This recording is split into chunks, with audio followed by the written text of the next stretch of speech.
I found out that I had MS 7 years ago. Initially, I went to the doctor because I had a numb toe, but I actually didn't go to the doctor for quite a while because it was just a numb toe, and I was like, well, I bought new shoes. I didn't think, well, that's no big deal. But then I had vision blurs when I was lifting weights, and my roommate was in healthcare, and she's like, that's not normal. You better, get a referral to a neurologist.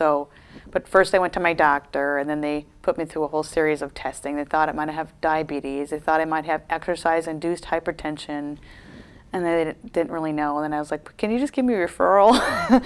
So then I went to neurologists, and they were like, well, we don't know what it is, but we'll do an MRI. The neurologist called me back after the MRI results came back and said, your brain waves are abnormal, which I didn't know what that meant. But I went back to the neurologist, and he was like, well, we think you have MS. We don't know, though.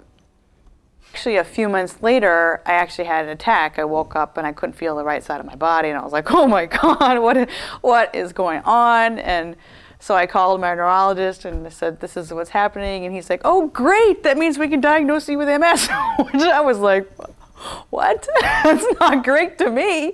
What is MS?